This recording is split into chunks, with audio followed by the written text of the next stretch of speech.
Before the story begins, hit subscribe to this channel because the truth you're about to hear will shake your soul. They chose a liar over me, and I gave them exactly what they wanted. But now, they have nothing, while I have everything they threw away. The night everything collapsed felt strangely quiet, as if the world itself was holding its breath while I watched my life crack open from the inside. And even now, I can still hear the echo of that silence. Heavy, suffocating, almost accusing, as though it already knew what no one else believed, that I was innocent, and the liar they chose over me was the one who had woven the trap that swallowed us all. It started when Maya, the girl my family adored more than reality itself, walked into our lives with eyes full of practiced innocence and a voice soft enough to disguise steel. For years, she'd played the role of the perfect daughter, the perfect friend, the perfect soul everyone loved, while I, foolishly honest, painfully straightforward, never realized she had been studying me like prey, learning the shape of my weaknesses. And when the moment came, she struck without hesitation, without mercy, framing me for the very things she had orchestrated in the shadows.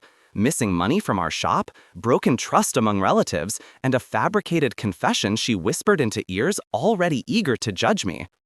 I remember standing in the center of the living room while faces I once trusted twisted into doubt and disgust, my mother refusing to meet my eyes, my father's silence louder than any accusation, and my so-called friends standing behind Maya as if she were their shield and I their enemy.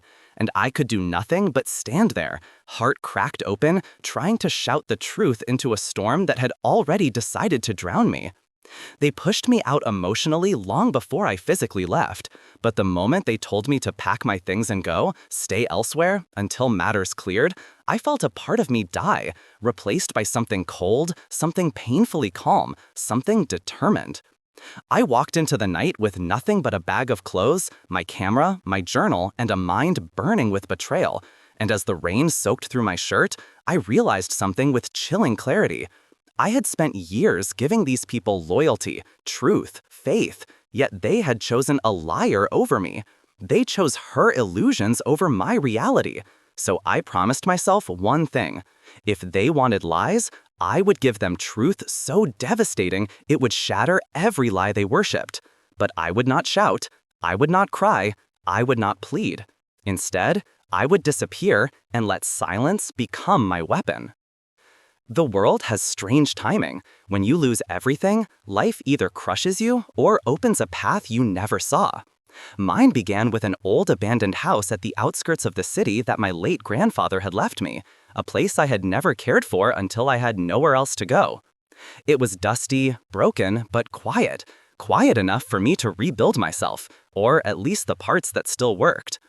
Days turned into weeks, and while my family celebrated Maya for surviving my betrayal, I was busy learning skills I never thought I'd need: cybersecurity, digital forensics, pattern analysis, because the truth was buried somewhere, and I intended to drag it into the light. I dug through old messages, financial trails, subtle inconsistencies in Maya's stories, and soon discovered she had been manipulating our family for years, planting seeds slowly, methodically, until everything pointed at me without her ever lifting a visible finger. But the deeper I looked, the darker the truth became. Maya wasn't just lying for personal gain. She was covering up a much bigger secret, tied to a man who had gone missing 8 months earlier, someone she had been in contact with under a false name. And there, hidden in the metadata of her emails, was the evidence I needed. But instead of running back to them with proof, I crafted a plan, not of revenge, but of revelation, because people don't learn from arguments, they learn from consequences. I created a digital dossier, a clean, undeniable unraveling of every lie she'd told, every manipulation she'd engineered, every crime she'd disguised, and I scheduled it to release anonymously to every member of my family, to the community WhatsApp groups, to the shop owners she had deceived, at a very specific moment, the morning of her engagement celebration, the day everyone would be watching her.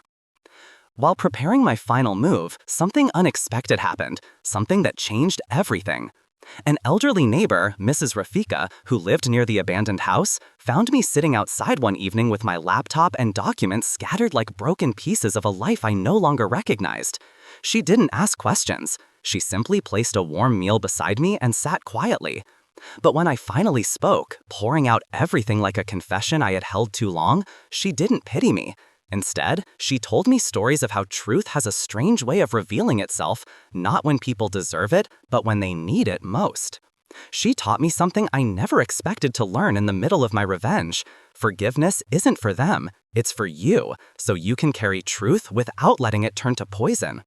Those words changed the shape of my anger, turning it into something sharper, cleaner.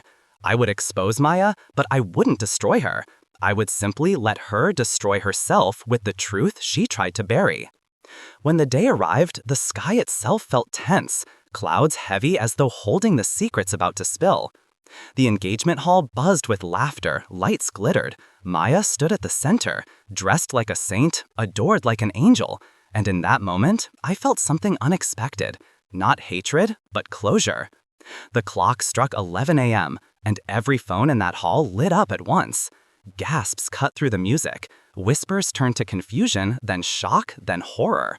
Screens displayed the full truth. Recordings of her voice manipulating stories, screenshots of her framing me, transaction logs of money she stole and pinned on me, and worst of all, the undeniable evidence of her connection to the missing man, whose disappearance was now clearly tied to her lies. Within minutes, her perfect world began to crack. People confronted her, her fiancé's family demanded explanations, my own parents stood frozen as realization struck them like lightning. Maya tried to play innocent again, but the masks she wore all her life finally melted, and everyone saw the truth they refused to see before. I didn't attend the event. I simply watched the chaos unfold from my phone in the quiet of my grandfather's porch, tears rolling, not from victory, but from release. And then, something happened that I never expected. My father, the man who hadn't spoken to me since the day they threw me out, arrived at the abandoned house with my mother behind him, both looking older, smaller, shattered. They apologized, not with excuses, not with conditions, but with raw regret. My mother broke down, saying they had failed me, that they believed lies because truth is often too simple, too unpolished, too human to admire. My father, whose pride had always stood taller than mountains, fell to his knees and said 5 words I will never forget. "We chose wrong. Forgive us." And somehow, in that moment, I realized something bigger than anger. Sometimes people choose lies, not because they are blind, but because they are afraid of losing the comfort those lies provide. In the weeks that followed, Maya disappeared from the city, her reputation ruined by her own actions, not by my revenge. My family tried to rebuild their trust with me piece by piece, and though wounds don't heal overnight, the miracle wasn't that they changed, it was that I did. I learned to stand alone, to trust myself, to rebuild not from what I lost, but from what remained. Today, the abandoned house isn't abandoned anymore. It's filled with light, love, and the echo of a story that once broke me, but ultimately rebuilt me stronger than I ever imagined. And when people ask how I survived betrayal that deep, I simply say, they chose a liar over me. I gave them the truth. Now they have nothing to fear, and I have nothing left to lose.